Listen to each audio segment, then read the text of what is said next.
Good morning and welcome to the Regulatory Functions Board. This is the first meeting of the board that has been held remotely, and I must also confirm that it is being recorded. This is an important step for the board. During the meeting, members will consider to resolve to exclude the press and public from the meeting during consideration of items of business, where it's likely, in the view of the nature of the business to be transacted, that if members of the press and public were present, there would be disclosure to them of exempt information as defined in paragraph 3 of part 1 of Schedule 7A of the Local Government Scotland Act 1973. If this is agreed by members, the recording of the meeting will be stopped and will only be restarted when the board is considering matters which will not disclose exempt information. As you know, we're not able to hold meetings in public and at our usual location due to the government guidance on public health measures to tackle the COVID-19 emergency.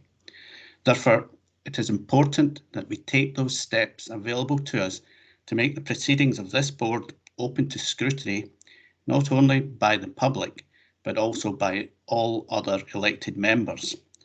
And I can advise that the recording of this meeting will be available to watch on Renfrewshire Council's website following the meeting. Although most members of the board are familiar with the basic rules to be followed for a meeting held remotely, to ensure that the meeting proceeds efficiently, there are a couple of additional points that I need to bring to your attention. These are: 1. It is even more important when meetings are being recorded that it is only the person who is speaking who has their microphone on. This is because on the recording, if the noise from another microphone is picked up, the picture on the recording may move to that source of the noise and detract from the speaker. 2, for the same reason, it is important that there is a short pause between speakers to enable the camera to adjust to the new speaker.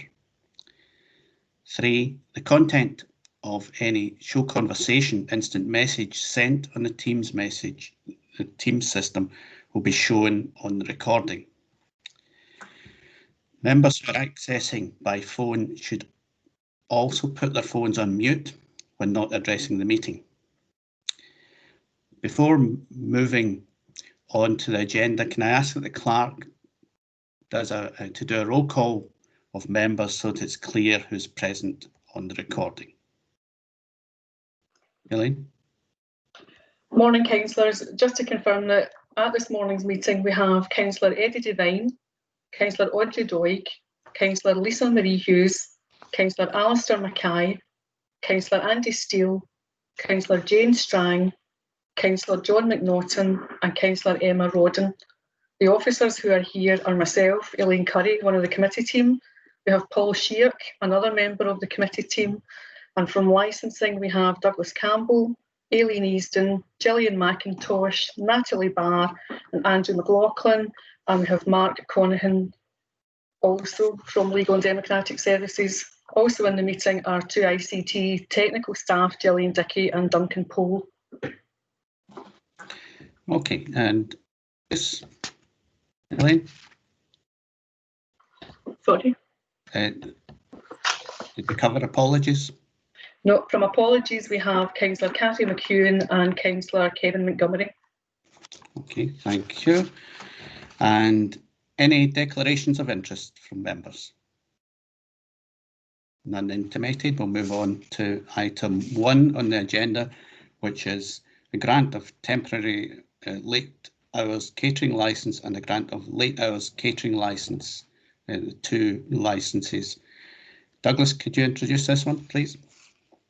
Yes, convener. Mr. McDougall is here for this item, so I don't know, Elaine, if he can be brought in to the meeting. The application is for grant of a well, there's 2 applications actually. One's for a temporary late hours catering licence and one's for a full late hours catering licence. And I think Mr. McDougall has indicated to me, as I indicated to the committee clerks, that he would like to make his submissions on the full application, and because I think the temporary application was lodged on the basis that that it would hopefully allow the premises to trade before the full application was dealt with. But the way it's worked out with everything that's happened, clearly both matters have ended up on the agenda today. The reason, convener and members, why this has been brought to the board rather than dealt with under delegated powers is because the applications are both out with the board's policy for late hours catering premises on trading hours, which is basically that you can trade for late hours catering licence until midnight Sunday to Thursdays, and on Friday and Saturday evenings until 2 o'clock on the Saturday and Sunday mornings thereafter. Okay, thank you, Douglas. I think that's clear. I think in this case we'll deal with the grant for the full catering licence and determine that, and depending on the decision on that, we'll decide whether we need to proceed with the temporary application. Okay, at this stage, could I ask Mr. McDougall, would you like to address the board? Yes, thank you, Convener. Well, also, many thanks for considering the grant application first of all. I'll perhaps start with some brief background. The premises in question here are airside at Glasgow Airport. They provide a range of general retail goods, food, soft drinks to passengers at the airport. WH Smith are contracted to operate the premises in accordance with demand at the airport. So, for example, if a flight was due to take off at 3 AM, then the premises would be expected to be open to cater for the needs of those passengers. The applicant, WH Smith, are in my submission experienced operators. They'll be very well known to members of the committee from the High Street, from being train stations and other transport hubs. They have a good reputation, and as far as I'm aware, we act for WH Smith across the UK, in fact, and I'm unaware of their premises causing police or licensing authorities any problems, and they hold, for avoidance of doubt, they hold similar licences elsewhere in Scotland, for example in Aberdeen Airport. A letter of consent from the landlord and a copy of the lease has been enclosed with the application, and as the committee will doubtless appreciate, operations airside at Glasgow Airport are obviously, for very good reasons, strictly regulated. The application itself seeks to license the premises from 11 PM to 5 AM, so therefore the premises would be able to operate 24 hours a day. As I've noted earlier, that's really to meet the needs of a busy international airport, hopefully when we get back to that point. And in terms of the fact it's out of policy, that's accepted, Your Honours. We would be grateful if an exception could be made in this situation. I would suggest that the premises, by virtue of their location and operation, are unique and be comfortably set outside the policy. As a general point, I would suggest that, in general, late hours catering licences are designed to protect residential amenity and prevent crime and disorder. The licensing of these premises will and cannot, in my submission, give rise to either of these concerns. This is for a simple reason that, because they're in the airport, that they don't have any local residential dwellings. They're well within the airport. There's no potential of that. And then the area itself is highly regulated and highly policed, so there's no risk of crime and disorder. The landlord and operator of Glasgow Airport are very much on board with this and are supportive of our application. And for the avoidance of doubt, because the premises are airside, the only people being able to use the premises would be travellers. Your Honour, there's no public objections, there's no representations from police or any other council agency. I'm very happy to take questions, but perhaps I'll commend the application and move grant.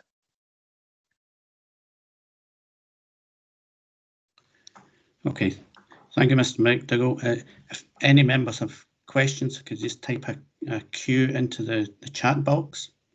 I don't see any indication of questions. I assume we're quite happy to move to determination on this one. It's quite clear that operation of the airport is a completely different location, and therefore the normal policy should not necessarily apply. I think it's fairly straightforward, and we would support the airport in every way, particularly at this time. I can see no reason not to grant it. I think it's very sensible, and I would move that we grant the late hours catering licence in this case. Are members agreed? If anyone has any is otherwise minded, if they can type in the box and I'll bring them in. Taking that as unanimously agreed. Okay, Douglas.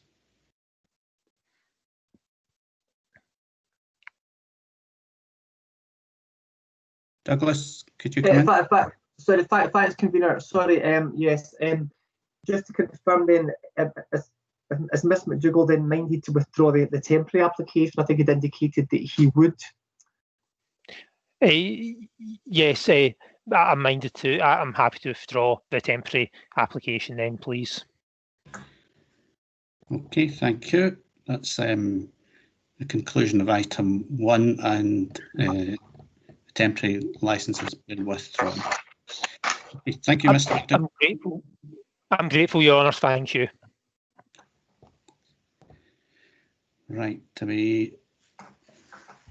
are we doing for time? It's 11 minutes past. I'm proposing that we restructure the agenda somewhat and bring forward the next appearance when somebody is cited is 10:50, so we have plenty of time.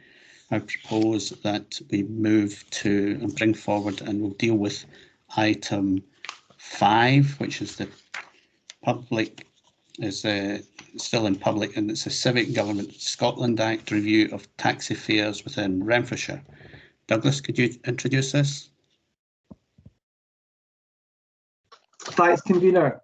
Yes, item 5 is the regular statutory report which comes to board in relation to the review of the council's taxi fares. As you know, these are reviewed and new fares fixed within 18 months from the previous scales coming into force. The report is in similar terms to previous ones that the board will have seen. I should say that this report was due to be considered, or a very similar report was due to be considered at the March meeting this year. Obviously, things have overtaken us slightly. The normal statutory procedure has been followed to date. However, there has been initial consultation with the trade representatives, which took place at the end of last year, and operators were also contacted by way of text alert, where a number had been provided.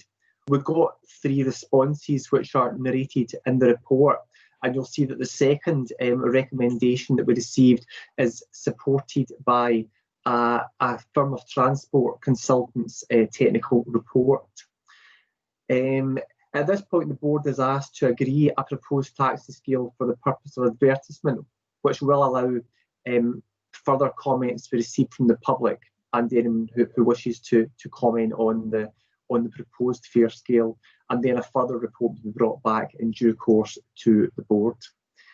I should say that by way of update, correspondence was received earlier this week from Glasgow Airport Limited, who made proposal 3, and they were effectively suggesting that in relation to additional distance charge, they were now happy to go with what was suggested by Renfrew Public Hire Association, which is proposal 2.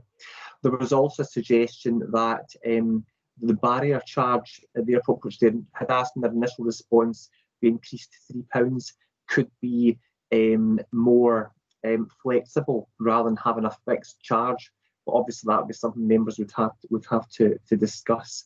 Obviously the board is aware that it has to fix the fares for the scales and charges in its areas. So I don't have any further comments to make. Obviously a statutory process will be followed depending on what scale the board agree, but I have no further comments because I say at this stage I can respond to any questions from members that may arise. Okay, thank you, Douglas. We'll come to open up for questions shortly. I'd just like to say, by way of introduction, before we come to a decision, there'll be plenty of time for discussion or asking officers any questions. I would just note that this report is somewhat delayed, primarily due to the COVID emergency, which I think has shown all of us some of the lesser valued jobs, just how important they are, and how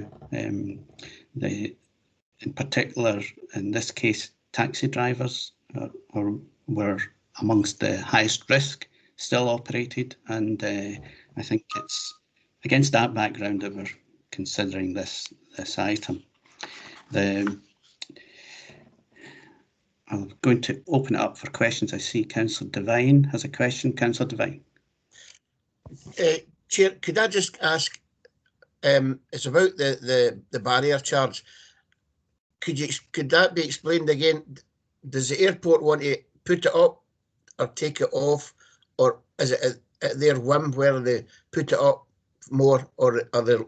I know they're unlikely to lower it. I wouldn't be happy if they were allowed to just raise it when they felt like that, because there was a lot of problems. You remember when they brought it in, sorry, a lot of complaints when they brought it in. So I'm not in favour of them being able to take their put the exit fee up or down at their whim. Yes, I'll ask the officers to come in on that, but from my understanding on what we're being asked here on proposal 3 was that should the airport decide to put it up, that we would cut it, that the charges would be applied. My view on it is quite clear that there's no justification.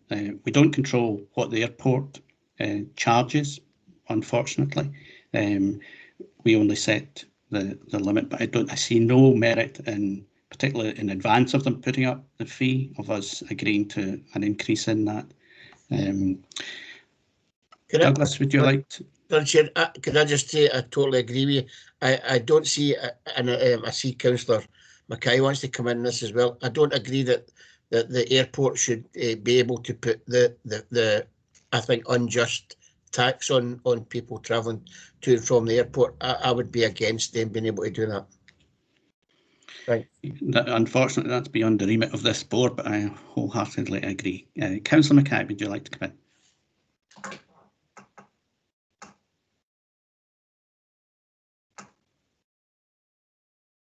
Councillor Mackay?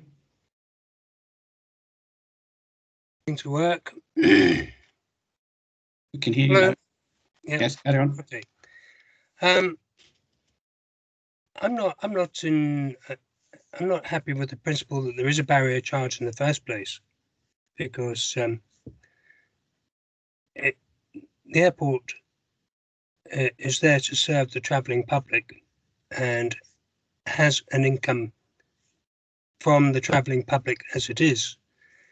Why it should derive an income to supply the travelling public to the airport or remove the travelling public from the airport defies all logic to me. I can understand them having a charge for perhaps general public drop-off and pick-up, but as for taxes, which are there to speed up the drop-off and pick-up, I see no justification, because that charge is then passed on to the travelling public as well.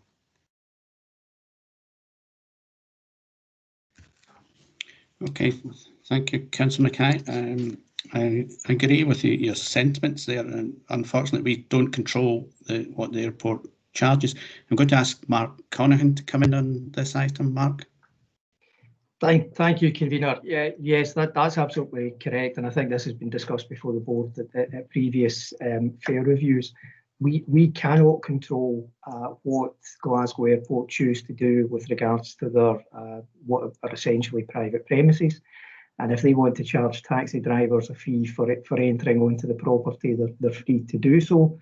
As I understand it, what they were proposing in their email, which has gone to Douglas, is effectively that the board would somehow agree that the fare review or the newly adopted fares policy would have an open-ended element in respect of this, which would mean that if they were to put the charge down, it would go down, but equally if they were to decide instead of £3 it was going to be £5 or £10, then automatically the trade would be able to pass that on. But that's clearly something that the board can deal with. And it's entirely a matter for the board whether you'd be prepared to accept this submission from the airport. The observation I would make is that generally the fares review results in a scheme where anyone seeking to get a taxi knows exactly what they can be charged. And if it was left open-ended in that manner, then it could change overnight for members of the public without them knowing, purely because Glasgow Airport had decided to alter the fee at a later date.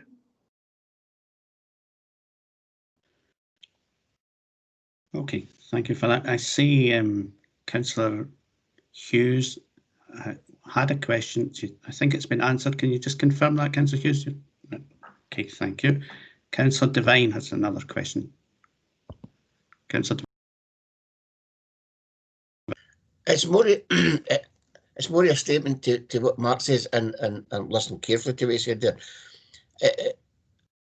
I just want to make it clear from my point of view, I don't agree to be taxing people who are going to use their premises. I don't agree with that pound, and I certainly don't agree that they should be able to put it up or down. Now, the fact is, we maybe can't stop them doing it, but I want to make it quite clear that I don't agree with them being able to do it. I think it's wrong, and it's simply another tax on both the taxi drivers and the paying public. Okay, thank you for that contribution. I wholeheartedly agree. However, we have to stick to our remit, which is indeed the setting of taxi fare scales. If there are no other questions, which I don't see any other members wishing to come in, I think we'll move to a determination on this one. I've given it careful consideration in view of all of what I've said. Taxi drivers clearly are an important part of our infrastructure and have been shown to be so as part of during the COVID emergency. It's proposal 2 is a relatively small increase given the timescales involved, and I would move that we agree that proposal 2 is advertised through the statutory process as being the increase in taxi fare scales. Do I have a seconder for that? I see Councillor Steele first with his hand up there. Okay. Happy to second, convener. Thanks, Councillor Steele. Is there anyone otherwise minded? Can I take it then that's unanimously agreed, unless somebody types in the box? Agreed. Okay, thank you. Douglas, are you happy with that? Anything further? Nothing further, convener. Obviously, we will ensure the statutory process is followed following the call-in period and get the proposed scales advertised.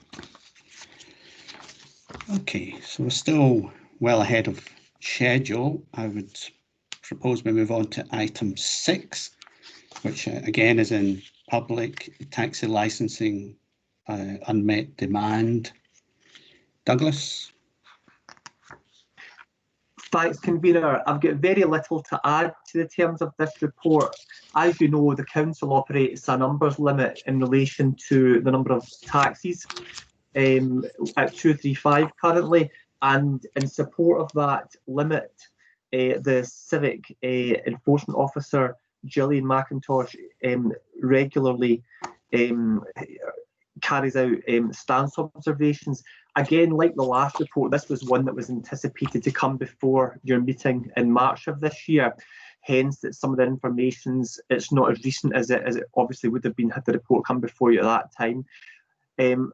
I think the report is self-explanatory. It sets out in the appendices the timings of Gillian's visits to the airport and Gilmer Street ranks last year. And unless there are any questions on the report, convener, I would simply ask members to agree with the terms of the report as proposed. Okay. Any questions? Any from members? Clearly, there's been a bit of delay in just with the COVID, but the report isn't particularly. Well, it's fairly favourable, I would suggest. So, can we agree the terms of the report? Anyone otherwise minded, type in the box. No, that's agreed unanimously, which deals with item 6. Now, at this stage, we still have a bit of time in hand. We'll move all the other items Let me check. Yes, other items are in private, so can I move that we exclude the press and public for the remaining items of business? Members agreed? Thank you. That's us in private session. And item 2 on the agenda, which was the House of Multiple Occupation.